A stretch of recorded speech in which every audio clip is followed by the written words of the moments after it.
नमस्कार प्रिय विद्यार्थियों, स्वागत है आज के इस एपिसोड में। प्रिय विद्यार्थियों, पिछली कक्षा में हमने समवाय विधि को लेकर चर्चा की थी। कौन सी विधि? समवाय विधि। समवाय विधि के बारे में हमने विस्तार पूर्वक अध्ययन किया था और आज उसी क्रम को आगे बढ़ाते हुए आज के बिंदु के बारे में चर्चा करेंगे।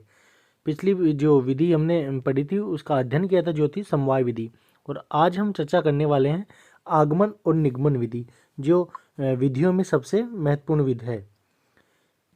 आगमन और निगमन विधि। पिछली कक्षा में हमने 19 विधियों के बारे में चर्चा किया था और आज जो आगमन निगमन विधि का जो क्रम है वो है 20वें नंबर पे। तो 20वें नंबर की जो विधि है आगमन निगमन विधि, इस विधि में क्या होता है? वैसे सबसे इम्पोर्टेंट विधियों में इसकी गणना की जाती है और इस विधि में क्या होता है कि यह भाषा शिक्षण की सर्वोत्तम विधि है। भाषा शिक्षण की सर्वोत्तम विधि है। सामान्यतः आगमन निगमन की प्रकृति बिल्कुल विपरीत होती है। आगमन और निगमन दोनों एक दूसरे के विपरीत हैं, परंतु आगमन व निगमन को भाषा विज्ञान समझते समय एक साथ उपयोग में लाया जाता है। और इसमें जैसे हम आगमन और निगमन को इनका अध्ययन करते हैं तो दोनों विधियों को एक साथ पढ़ना उचित माना जाता है। जहाँ आगमन के द्वारा भाषा विज्ञान के सिद्धांत व नियमों का निर्माण किया जाता है, वहीं पर निगमन द्वारा पहले से बन चुके नियम व सिद्धांतों को उपयोग में लाया जाता है। इसके बारे में हम विस्तार से चर्चा करने वाले हैं। लेकिन प्रिय विद्यार्थियों, जो शिक्षण विधियाँ हैं इनमें आगमन और निगमन बहुत ही महत्वपूर्ण है, यानी भाषा शिक्षण की सर्वोत्तम विधि मानी जाती है। इसके बारे में हम चर्चा करें तो आगमन वह उपागम है जो एक लंबे समय के बाद निष्कर्ष तक पहुंचता है। वहीं पर निगमन एक ऐसा विचार है जो न्यूनतम समय में परिणाम प्रदान करता है। दोनों के बारे में अंतर का पता कर रहे हैं कि आगमन वह उपागम है जो एक लंबे समय के बाद निष्कर्ष तक पहुंचता है और वहीं पर निगमन एक ऐसा विचार है जो न्यूनतम समय में परिणाम प्रदान करता है। ये दोनों के बीच में महत्वपूर्ण अंतर है। फिर हम अलग अलग विचार चर्चा करेंगे।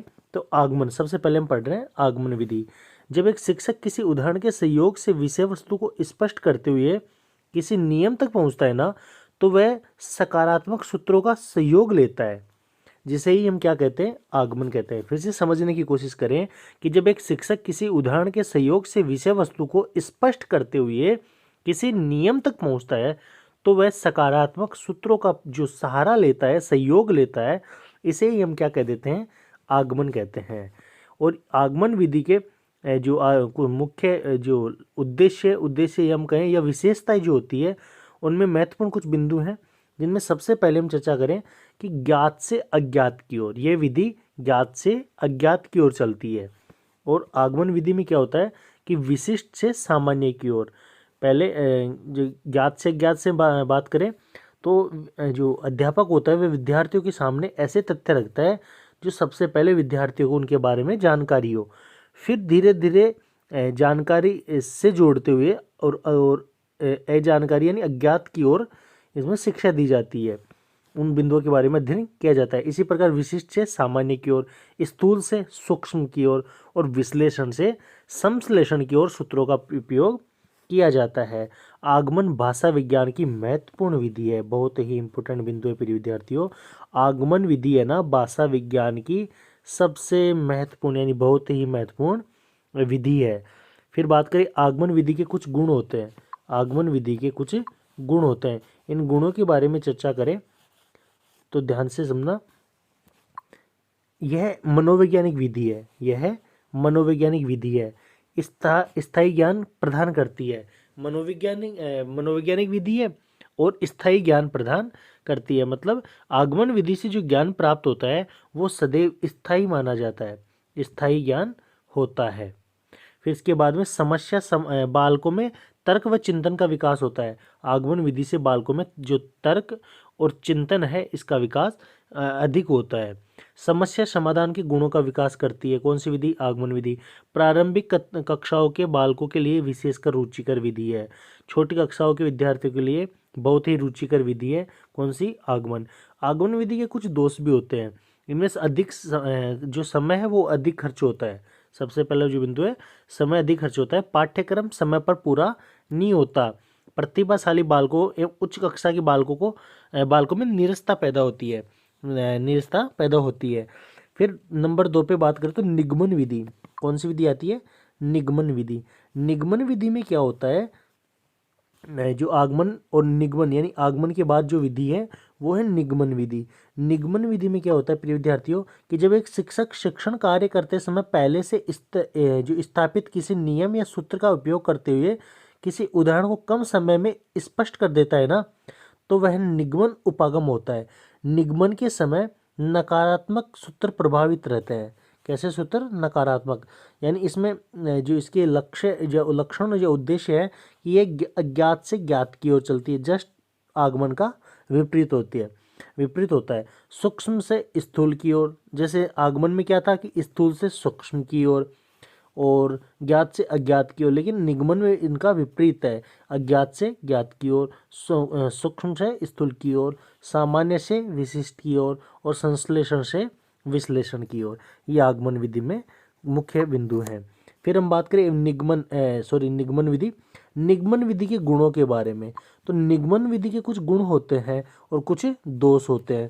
तो निगमन के जो गुण होते हैं ना, कि पाठ्यक्रम समय पर पूरा हो जाता है, सूत्र या नियमों से व्याकरणीय ज्ञान शीघ्रता से हो जाता है, समस्या समाधान में समय कम खर्च होता है, प्रतिभाशाली बालकों व उच्च कक्षाओं के बालकों की रुचिकर विधि है, ये उच्च रुचिकर विधि है। और निगमन विधि के कुछ दोष होते हैं कि ये अमनोवैज्ञानिक विधि है, ज्ञान स्थायी होता है, रटने के दोष पैदा होते हैं और प्राथमिक कक्षाओं के लिए उपयोगी नहीं है, प्राथमिक कक्षाओं के लिए उपयोगी नहीं है। ये इसके दोष माने जाते हैं। फिर हम बात करें नेक्स्ट की, तो नेक्स्ट जो हमारे पास आती है विधि 23वें नंबर पे। कौन सी विधि? 23वें विधि का जो कर्म है वो है नंबर 23वें। 23वें नंबर पे जो हमारे पास विधि आती है वो है सैनिक विधि। कौन सी विधि? सैनिक विधि। सैनिक विधि में क्या होता है कि जैसे द्वितीय विश्व युद्ध के समय 1939 से और 42, द्वितीय विश्व युद्ध हुआ था 1939 से 42 यानी 1942 तक। तो इसमें जब अमेरिका में सैनिकों की कमी हो गई थी ना, उस समय अमेरिका सरकार ने कई सैनिकों को सेना में भर्ती कर लिया जो कि क्या थे? अनपढ़ थे। बाद में अमेरिका के सैनिक अधिकारियों ने जैसे पेज है, ब्लूमफील्ड आदि विद्वानों के विचारों के आधार पर एक विशेष प्रकार का प्रशिक्षण कार्यक्रम चलाया गया जिसे ASTP यानी आर्मी स्पेशलाइज्ड ट्रेनिंग प्रोग्राम नाम दिया गया। और 15 से 20 सैनिकों वाले छोटे छोटे ग्रुप बनाए गए और उन्हें मौखिक रूप से पढ़ना सिखाया गया, यानी पढ़ना सिखा दिया गया। इस प्रकार से आज भाषा शिक्षण में दुनिया के किसी भी देश में जब सैनिक रूप से भाषा का ज्ञान दिया जाता है ना, मौखिक रूप से भाषा का ज्ञान दिया जाता है ना, तो उसे सैनिक विधि के अंतर्गत यानी सैनिकम श्रवण भाष्य विधि के अंतर्गत स्मरण या भाषा सैनिक विधि आदि नामों से भी जाना जाता है। ये विधि बहुत इम्पोर्टेंट तो नहीं है, लेकिन परीक्षा की दृष्टि से सिलेबस में है तो इम्पोर्टेंट यहाँ से प्रश्न बन सकता है। ये थी हमारी सैनिक विधि। इस विधि के कोई गुण और दोष नहीं होते। आपको ध्यान रखना है कि जो अमेरिका से इसका प्रचलन हुआ और 1939 से 42 तक जब द्वितीय विश्व युद्ध हुआ, उस समय इस विधि में जो कुछ फौजी कुछ सैनिक थे उनको आर्मी में सैनिक में भर्ती किया गया और फिर उसके बाद उनको 15 से 20 सैनिकों वाले छोटे छोटे ग्रुप में बनाए गए जिन्हें उनके मौखिक रूप से भाषा को पढ़ना सिखाया गया। इसी प्रकार इस विधि का प्रचलन हुआ। तो प्रिय विद्यार्थियों, आज के लिए इतना ही, बाकी चर्चा करेंगे अगले एपिसोड में। धन्यवाद।